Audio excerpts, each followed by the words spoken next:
Hey guys, Joe here from Prepared for Anything, and I just wanted to give you a quick look at what I'm going to be taking on a 2-night, 3-day, I believe, Friday, Saturday, and Sunday. So a 2-night, 3-day hiking trip on the Pine Mountain Trail in southeastern Kentucky and I guess northwestern Virginia. It kind of runs along the border. It's 30 miles, and we're going to be spending 2 nights, like I said. So I've got shelter, and I'll have enough food for that many days, and water, obviously, and you know, the usual things that you're going to need. But I just want to give you a rundown of everything I'm going to be taking. To start off with, I'm going to be wearing,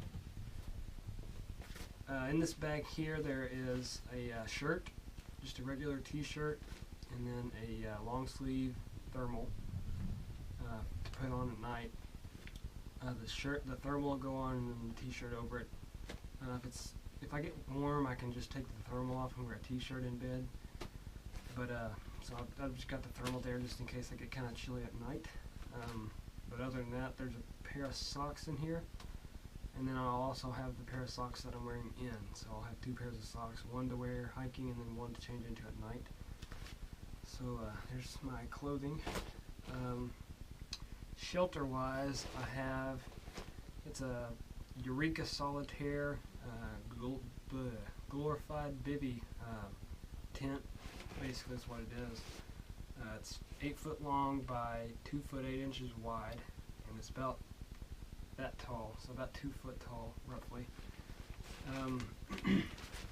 Doesn't weigh anything. I think the box said something like 2 pounds, maybe. And I wouldn't take it, except I would just use a tarp, but I bought this and I've used it once in my backyard, and so really I just want to get it out and use it. That's the only reason I'm taking it. Here's the tent pegs and the rods for it. Those are going to be on the outside of my bag so that I can compress this a bit. At the end of the video, I'll show you my bag packed, and I'll give you the weight and the specs of everything, like, you know, all of that. This is my sleeping bag. It's just a cool weather 40-degree bag in a little compression sack. All of this stuff I got at Walmart, except for these and this and this. But all of this I got at Walmart because I worked there and I got a discount on it. So, you know, except for this. This I didn't.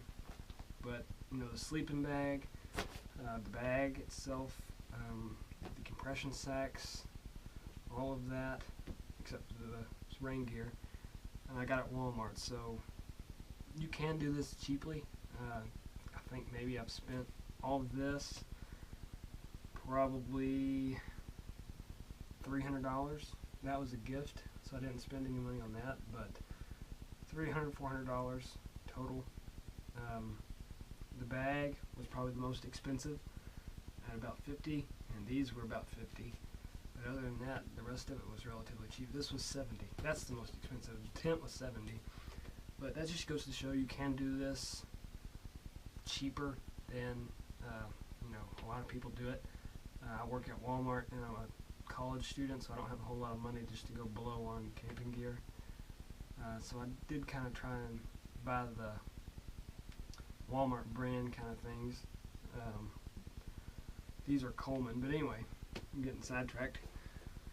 So that's got my tent, my clothes, and my sleeping bag all together. That'll keep me warm. I'll have clothing to sleep in if I need it.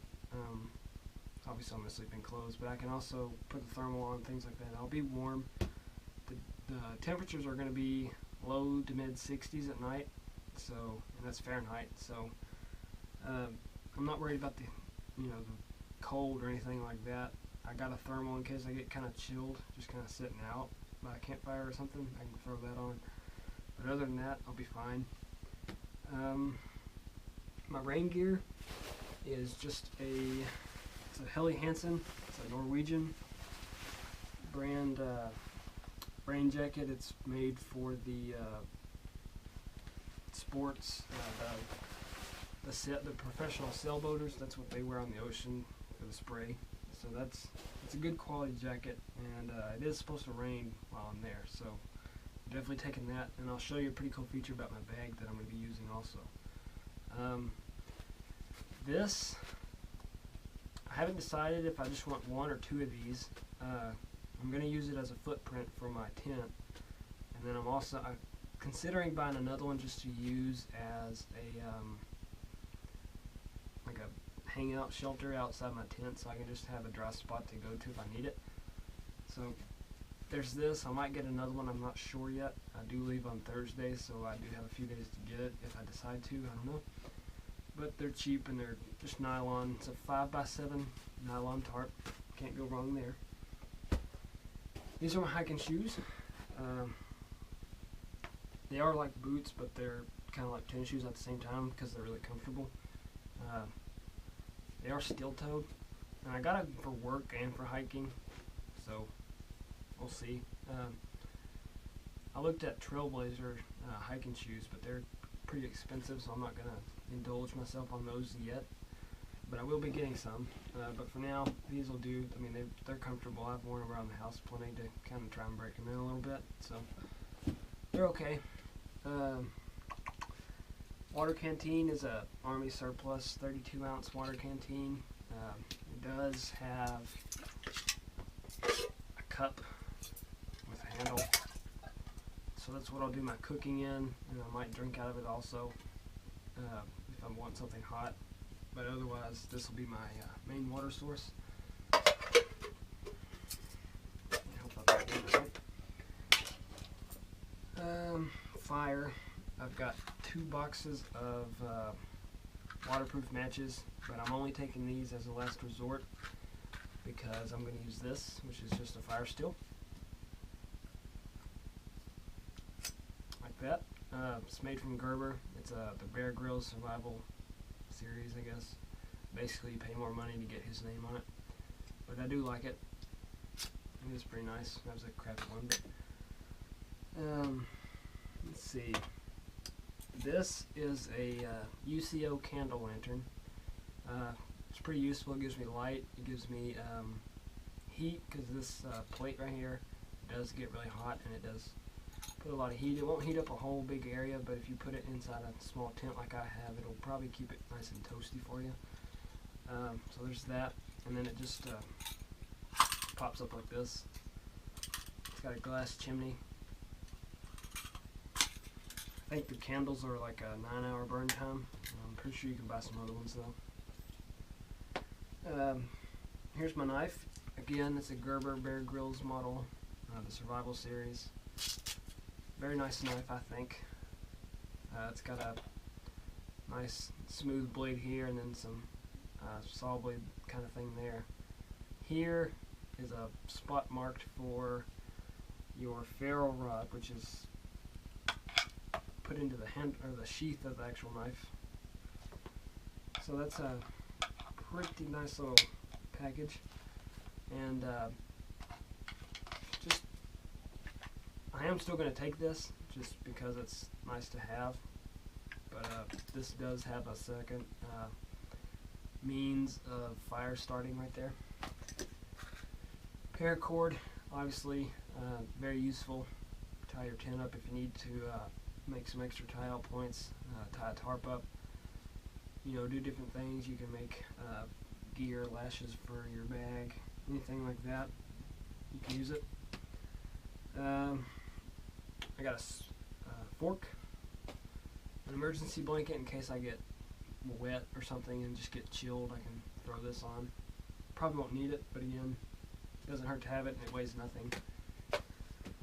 For my electronics, I am going to be taking my camera, so I am taking a big battery, not a big one, but it'll charge my camera for a week probably, and then just in case that malfunctions in the heat or something, I've got a 14 watt 2 amp solar charger here. Folds up to nothing, and then you unfold it, and it's got 4 solar panels. So taking that just as a secondary power source in case I need it. I like to have backups in case you couldn't tell. And my food, which is not included yet, but I will be packing that up probably Wednesday, the day before I go. Depending on how fat I want to get, I'm either going to put it in this one or in this bag right here, and then just in my bag. So that's everything that I'm taking as far as gear and equipment. The only thing I haven't packed yet is food. Like I said, I'll do that on Wednesday before I leave. Other than that, that's everything, and I'll see you in a second with a look at my bag once it's packed, and I'll show you a pretty cool feature that I like about it. Alright guys, here's a quick glimpse of just my bag packed up and ready to go. I'll put it on and show you what it looks like with it on my bag, or on my back. Just kidding, I did want to show you the nice little rain proofing sleeve that goes over it. It comes up out at the bottom down here. It's just a Velcro, and you pull it, and then you pull it out, undo it, and it wraps around the whole bag, all except for the backrest, but that'll be against my back, so I'm not really worried about that. So that's a pretty nice little feature that I like about the bag. Here I am with the bag on. It does weigh about 16 pounds. By the time I add food, it'll probably weigh more around 20, but that's not too bad. Kind of heavy for just a 2-nighter, but I'm not real concerned about weight all that much. I can always take stuff out. I'm probably going to end up doing that, but once again, there's one last look at it. We'll be filming not the whole trip, but I'll be taking some videos and some pictures I'll probably include in the video also, so that'll be up after. I'll just need a little bit of time to edit it, put in all the pictures and the footage and everything, and then I'll get that out. My internet's slow, so it might take a little while to upload it, but other than that, keep an eye out for that, and it should be out. Let's see, I get back on Monday. I get back on Sunday. I'm off work on Monday. I'll try to get all the footage compiled and then upload it sometime by mid next week. So keep an eye out for that. Thanks for watching, guys, and I'll see you later.